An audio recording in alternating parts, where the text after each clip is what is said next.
Heureux de vous retrouver, chers téléspectateurs, dans le cadre de cet autre numéro de l'émission La Revue des Grandes Unes avec nos invités que j'aurai le soin de vous présenter tout à l'heure. Mais avant de vous présenter ces invités, je leur présente à eux et à vous-même les unes ou les grandes unes des publications de ce jeudi matin. On va démarrer avec la Nouvelle Expression qui titre sur la crise anglophone et les sécessionnistes qui projettent d'enlever les élèves, nous dit le journal La Nouvelle Expression, qui ajoute que des hommes armés ont attaqué l'internat d'un collège dans la région du Nord-Ouest, manifestement pour prendre des otages avant de se heurter à une réaction musclée des forces de défense camerounaises, une tournure qui inquiète les autorités et la communauté éducative, nous renseigne le journal qui fait savoir qu'il s'agit là de la deuxième attaque d'un établissement dans le département de la Momo, en rappelant que le 11 février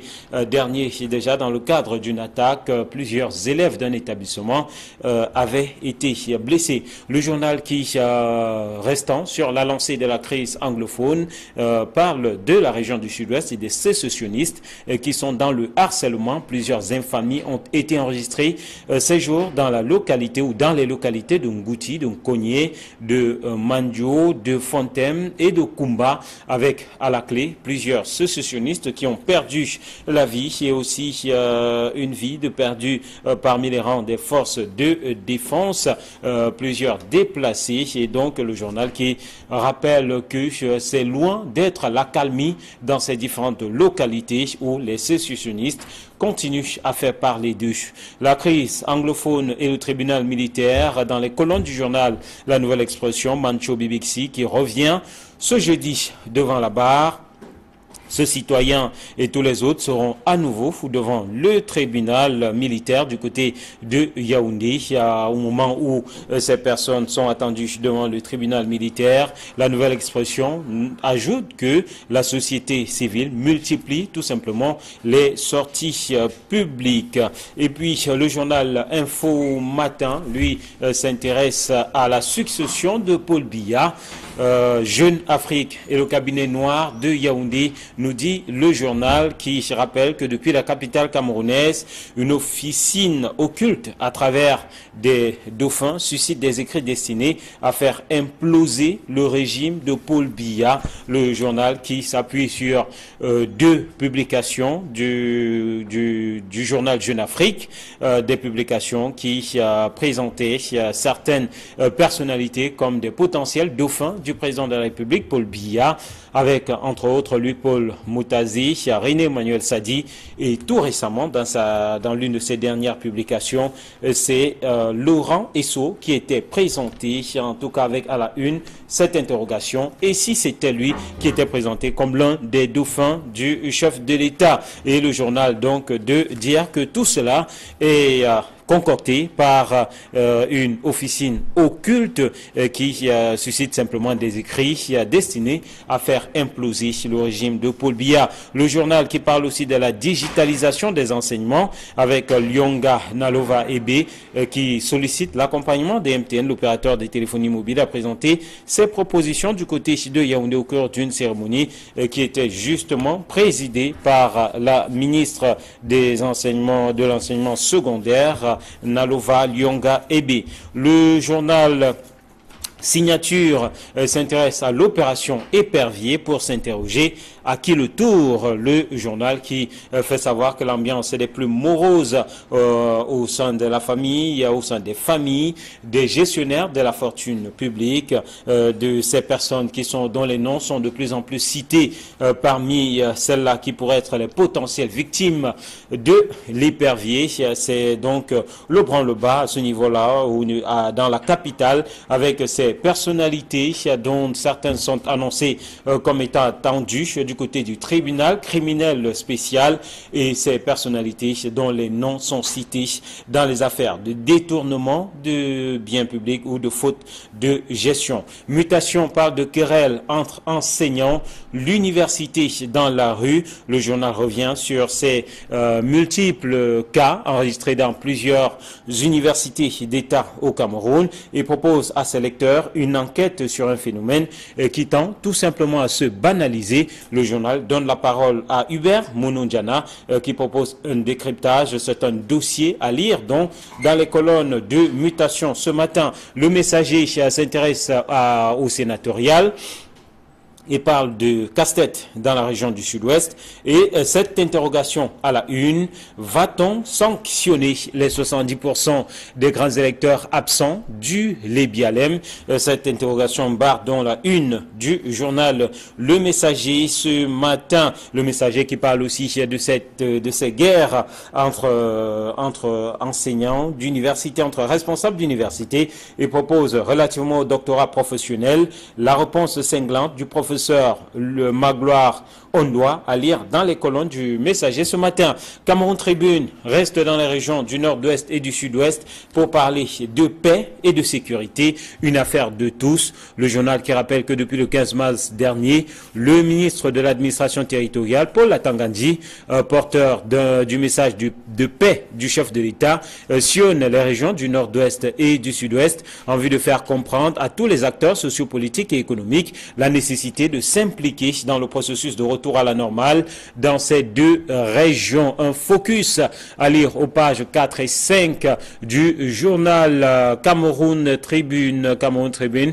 also talks about Easter Christians to commemorate the feast on this upcoming Sunday. You can read the article at the page 15 of Cameroun Tribune this morning. On évolue avec le journal L'Essentiel qui parle de fuite d'Atanganakuna, Bargangele et Eko, tout simplement hors de cause, nous dit le journal, qui ajoute qu'ils avaient été accusés à tort d'avoir organisé la fuite de l'ancien ministre, l'arrestation des complices du fugitif, l'aide des douanes, notamment le vicaire de la paroisse de Mokolo, et ce sont finalement des gendarmes corrompus qui ont exfiltré Don Basilio du nom d'Atanganakuna, nous rappelle le journal L'Essentiel qui parle aussi de terrorisme. Encore un haut fonctionnaire assassiné par les sécessionnistes dans le sud-ouest, à lire donc ce matin dans la publication du journal L'Essentiel. Voilà pour la revue de ces quelques grandes unes sur ce plateau. Ils sont bien installés. Guy Hervé Fongan est en place. Bonjour. Bonjour, Président, et bonjour aux nombreux chrétiens qui commencent le jeudi saint. Et j'ai une pensée spéciale ce matin pour Manchou BBC qui repasse devant la barre et qui est un des rares qui n'avait pas été libéré pendant que les autres sortaient de prison pendant la crise anglophone. Je ne peux pas croire que c'est Fagouldo qui a débordé le vase et qui a amené les gens à se radicaliser. Espérons que, après le passage à la barre, les choses se passeront mieux et que les tensions vont s'apaiser et que les enfants vont aller à l'école de manière sereine. Manchou BBC, qu'il faut-il le rappeler, lors de son dernier passage, avait demandé à être libéré pour contribuer à la paix dans les régions anglophones. Camille Nélé, bonjour. Eric Martial Diomo, bonjour. Bonjour Guy Hervé Fongan, bonjour téléspectateurs d'Equinox Télévision. Moi, par contre, j'ai une pensée, j'ai un bonjour tout spécial que je dois adresser à Madame Sepou Violette Docolin, épouse Dika, qui m'a dit qu'elle suit religieusement la revue Les Grandes Unes depuis 2012. Et je pense qu'une telle fidélité mérite bien un grand bonjour. Allez, un bonjour à elle donc. On va démarrer avec la crise anglophone. 3 journaux se sont intéressés à cette actualité ce matin. Cameroun Tribune qui parle de la paix, une affaire de tous, avec donc cette descente sur le terrain du ministre de l'administration territoriale. La nouvelle expression qui s'est intéressée à ces sécessionnistes qui projettent d'enlever les élèves et aussi à ces sécessionnistes qui sont dans le harcèlement dans plusieurs localités de la région du sud-ouest, et le Messager qui, lui, s'est intéressé aux élections sénatoriales, mais surtout à ces grands électeurs absents, le taux d'abstention le plus élevé qui a été relevé justement dans la région du sud-ouest, la crise anglophone qui revient une fois encore. On va commencer par justement, vous en parliez la semaine dernière, cette tournée du ministre de l'administration territoriale. Cameroun Tribune fait un focus sur cette descente de Paul Atangandji, la paix, une affaire de tous. Que peut-il véritablement à travers cette tournée? Depuis que le Cameroun connaît des crises, c'est bien la première fois qu'un ministre de l'administration territoriale descend sur le terrain et descend de façon façon forte et de façon opiniâtre. On l'a vu, on a vu Paul Atanga-Nji 2 jours seulement après le dernier conseil des ministres descendre dans le nord-ouest. Il a fait le tour des provinces, il a même été jusqu'à Batibo, foyer épicentre des exactions du côté du nord-ouest. Après le nord-ouest, on l'a vu dans l'ouest, l'ouest qui commence déjà à avoir des menaces. Et depuis quelques jours, il est du côté du sud-ouest. Il a fait le tour à partir de Dimbe, Bouya, jusqu'à Koumba. Il a été partout pour parler non seulement aux responsables de l'administration, mais surtout aux autorités traditionnelles. Et moi, je pense que c'est ça la meilleure façon de faire comprendre aux uns et aux autres que cette insécurité, c'est une affaire de tous. La recherche de la paix, c'est une affaire de tous. C'est pas seulement l'affaire des militaires. On ne peut pas uniquement résoudre ce problème, ce conflit aujourd'hui qui est imposé au Cameroun par une réponse uniquement militaire. Je pense qu'il faut non seulement un dialogue avec les personnalités de la société civile, avec les chefs traditionnels, avec les populations, et avec les responsables de l'administration qui doivent expliquer à tout le monde que ce qui se passe aujourd'hui, ce n'est pas seulement une affaire de l'État, mais c'est une affaire de tout le monde, parce qu'on l'a vu avec ces élèves qui se font tuer. On peut soutenir les sécessionnistes et voir son élève tué sur le chemin de l'école. Non, moi je crois que le ministre Atanga-Nji est là en train de mettre les pieds dans le plat, il est en train d'aller partout en tenant l'arbre de la paix. Moi je pense que c'est une bonne chose. Il l'a fait, puisque en principe, de retour de Yaoundé pour participer au conseil des ministres préside donc le Premier ministre ce jour. Mais Guy-Hervé Fongan, on va noter que pendant que Paul Atanga-Nji fait le tour, il était justement dans le sud-ouest au moment où, rappelle le journal La Nouvelle Expression, les sécessionnistes ont multiplié les actes de harcèlement, les attaques avec plusieurs localités citées, Ngouti, Kogné, Mancho, Fontem, Koumba. Ça veut dire, contrairement à ce que dit Camille, que le message ne passe jusque-là pas. C'est pour ça que je suis amusé. Je suis amusé au contraire. On a l'impression que les choses vont de mal en pire. Je suis amusé quand le doyen fait remarquer que c'est la première fois qu'un ministre de l'administration territoriale descend sur le terrain. Quand vous et moi, nous savions qu'il y a quelque temps, tout un Premier ministre s'est rendu à Bamenda et qu'il a été humilié par les populations. Les délégations en Syrie se sont rendues dans ces régions-là. On n'a pas l'impression que les choses sont en train de s'apaiser. Donc je pense que le malaise, il est plus profond que ça. Et si on a réussi à émuler tout un Premier ministre dans ces régions-là, ce n'est pas la descente de Paul Atanga-Nji qui va résoudre les choses. Bon, c'est vrai que je l'ai vu dans une euphorie collective à Koumba il y a quelques jours avec les motos-taximens et tout ça. Donc je crois qu'il faut aller au-delà de cette spectacularisation qu'on essaie d'accorder à cette affaire. Les choses sont en train de se radicaliser et ça fait quelques jours, on nous parle d'enlèvement. D'une tentative d'enlèvement des élèves dans l'Armagno, à Bitem, en Ngouti et en Kogné. Et Paul Atanga-Nji est déjà en exercice, donc il est en fonction. Donc ça veut dire que soit il n'est pas celui qui était attendu, soit il n'a pas suffisamment démontré de quoi il est capable, soit les populations veulent un autre interlocuteur pour dialoguer avec eux. Je pense qu'il faut qu'on y aille. Et l'État doit suffisamment faire des compromis. On ne peut pas comprendre. Aujourd'hui, Mansour Bibichi repasse devant la barre.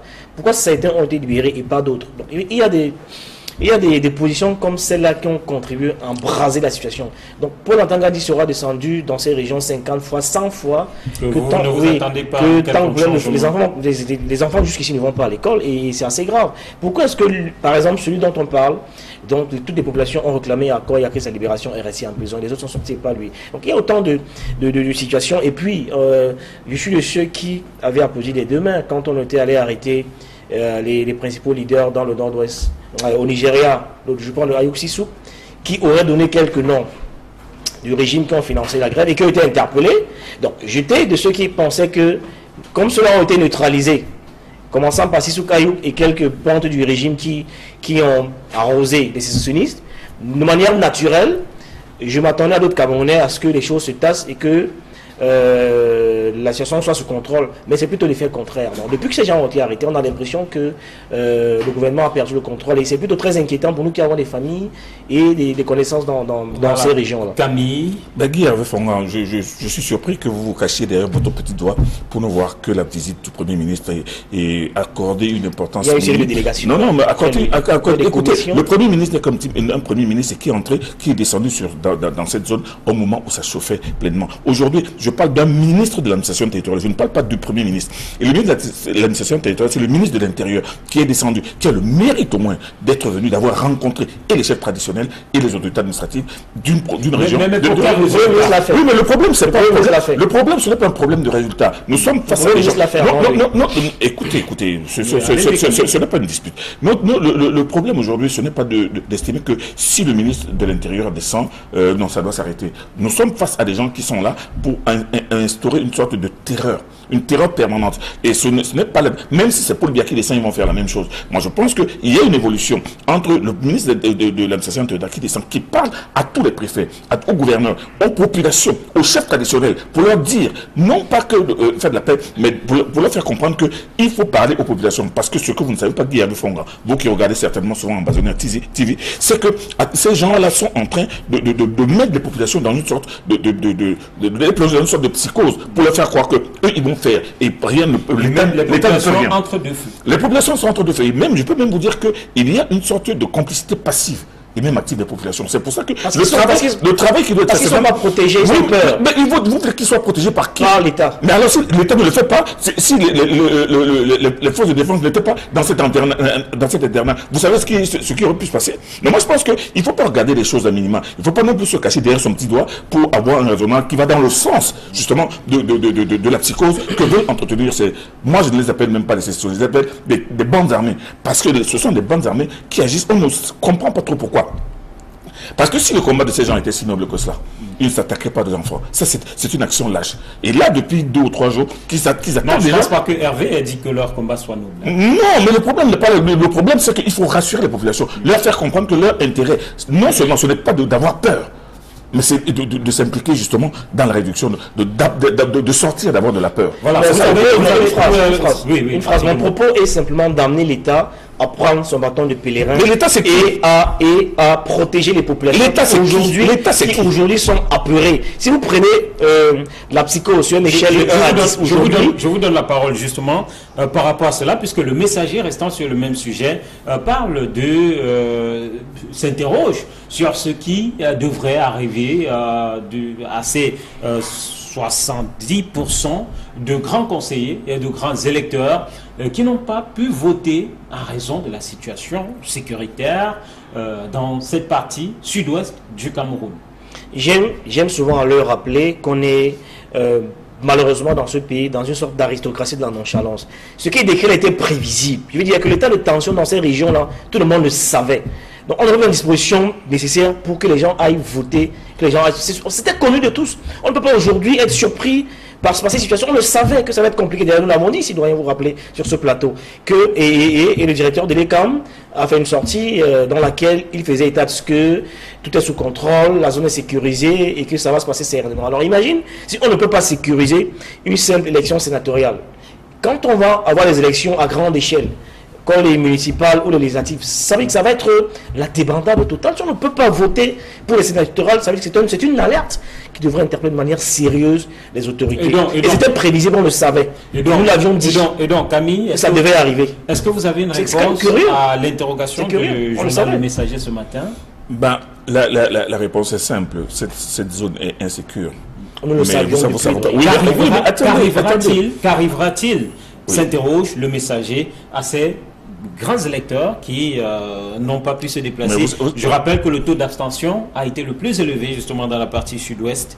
On parle de 70% par exemple dans le Lébialem, selon le Messager. Mais dans le Lébialem seul et dans les autres départements, vous avez vu que dans les autres déplacements, les conseillers municipaux ont même été transportés à bord d'hélicoptères pour pouvoir aller voter. Donc moi je dis que des mesures sont prises, des mesures ont été prises. Si on n'avait pas eu si on n'avait pas eu les hélicoptères, si on n'avait pas mis les hélicoptères à contribution, imaginez ce que ça aurait été comme le résultat qui donc moi je dis donc il ne faut pas donner mettre du carburant justement dans l'idéologie de ces bandes armées qui veulent absolument démontrer qu'ils sont les plus forts sur le terrain. Ils ne peuvent pas être plus forts que l'État. L'État alors si on est d'accord là-dessus, on doit donc essayer d'encourager les forces de défense et surtout leur faire comprendre que la mission qu'ils ont est très très difficile. Elle est d'autant plus difficile qu'on ne sait pas qui est qui. Vous êtes en train de marcher, vous voyez des villageois qui sont là, à un moment donné vous les voyez, ils déterrent des fusils, ils vous tirent dessous. Le problème, ce n'est pas un problème de régler cette histoire en un tour de cuillère à peau. Non, c'est difficile, ça va être long,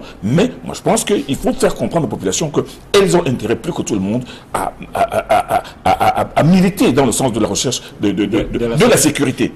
Voilà. On évolue avec ce grand sujet rassemblé dans 2 journaux. Tout d'abord Info Matin et ensuite Signature qui évoque des sujets qui tournent autour de la succession de Paul Biya. Info Matin qui revient sur la publication de Jeune Afrique qui a présenté Laurent Esso comme le dauphin avec cette interrogation qui barrait la une. Et si c'était lui avec ce portrait de Laurent Esso et Signature qui s'intéresse à l'opération Hypervia qui le tour. Alors, tout d'abord, cette une d'Info Matin sur cette succession.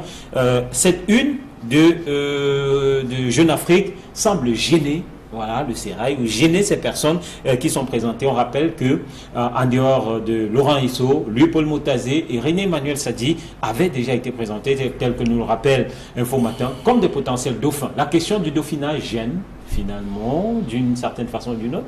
Je ne vais pas dire pour qui rôle Jeune Afrique, mais c'est du réchauffé. C'est vrai que ce n'est pas la première fois que Jeune Afrique nous sort cette histoire du chapeau, pour des raisons qui sont propres au ton éditorial de ce journal-là.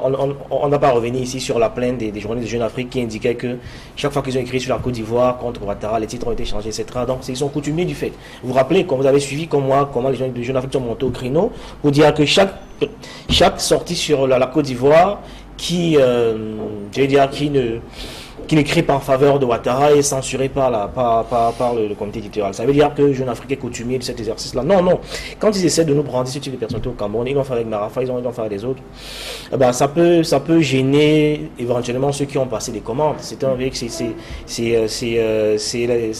ils veulent nous entraîner dans la guerre de longs couteaux, comme ils essaient de faire depuis un moment. Parce que si vous prenez tout le récit médiatique que Jeune Afrique fait sur le Cameroun depuis ces 5 dernières années, le Cameroun qui gouverne, le périple jeune, etc., vous allez voir qu'il y a des éléments de langage qui contribuent à donner du grain à moudre et des raisons pour que les gens je ne vais pas dire s'entretuent, mais que les gens se regardent en chien de faïence. Et donc, ce type de une, en réalité, ne peuvent que inquiéter les gens qui ont passé les commandes pour que ce soit fait ici. Mais en réalité, la succession se passera pas comme ils l'imaginent, pas comme ils pensent.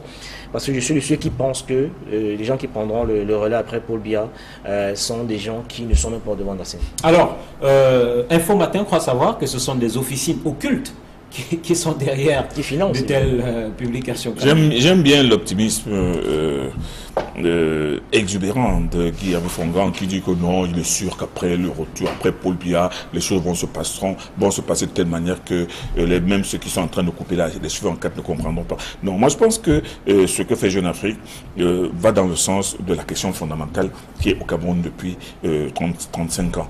Parce que la même question se pose. Après Biya, qui Paul Biya ne laisse aucune visibilité sur une personne qui pourrait lui suicider. Le Conseil constitutionnel vient d'être mission. Non. Nous ne parlons pas du Conseil constitutionnel. Le Conseil est une institution qui est prévue depuis 21 ans. Mais qui a enfin été... après 22 ans, vous êtes optimiste. Mais jamais trop tard. Vous êtes vraiment un grand optimiste. Ce que je suis en train de dire, c'est que M. Amadou Ahidjo, 15 ans après 15 ans de fonction de présidence, il avait d'abord dit qu'il ne s'éterniserait pas au pouvoir. Il avait nommé un premier ministre successeur constitutionnel. On savait qu'en cas de vacances, c'est M. Paul Biya qui allait prendre le pouvoir. Tout le monde le savait dans le gouvernement. Tout le monde, même à l'international. Tout le monde le savait, c'était clair. Avec le président de la République Biya, non, c'est une opacité. Maintenant que Guy Fongan est en train de vouloir noyer dans le concept de conseil constitutionnel qui va arranger les choses, on le souhaite bien. On souhaite effectivement que ce conseil constitutionnel arrange bien les choses après le départ de Paul Biya. Mais le Paul Biya va partir comment? Est-ce qu'il va un jour décider de ne plus se présenter? Est-ce qu'il va mourir au pouvoir? Est-ce qu'il va il va passer? Non, mais il faut savoir comment partir. La manière. Le problème c'est là. Donc les gens se posent des questions sur cela. Que les gens présentent René Manuel Sadi comme un potentiel dauphin parce qu'il est propre, il n'a jamais rien touché à rien, qu'on présente Motazé comme l'homme des grands dossiers, qu'on présente Laurent Esso comme le grand incorruptible qui est auprès de Paul Biya depuis 30 ans. Je veux bien qu'on fasse de la spéculation comme on veut, qu'on fasse de la prospective comme on veut. Mais le problème reste entier. Pourquoi est-ce que les gens peuvent se poser des questions sur l'après-Paul Biya? Mais Paul Biya, voilà Paul Biya qui est en train de briguer encore un autre mandat de 7 ans. De 7 ans, il se prépare. Donc, si vous voulez parler de son départ, parlez-en dans 7 ans, mais pas maintenant. Parce que lui-même est en train d'être candidat. Or, aujourd'hui, les gens estiment que ce que fait Jeune Afrique, c'est une tentative de pourrissement de situation qui va faire que les uns et les autres autour de lui se regardent en chien de faïence. Vont se regarder en chien de faïence. Et Paul Biya lui-même va se dire que c'est l'un d'eux certainement qui a puisqu'on parle, ces journaux parlent de cabinet noir, qui a commandé cela. Voilà. Pour lui faire comprendre que il va bien partir, mais celui vous savez qu'il y a un vieux principe en Afrique qui dit que le chef ne voit pas son successeur. Peut-être que Paul Biya n'a pas envie de voir son successeur. Allez, très rapidement, toujours autour de ce sujet, l'opération Épervier qui continue à faire des vagues et qui continue à alimenter les unes. À qui le tour s'interroge Signature? Je suis sur ma faim.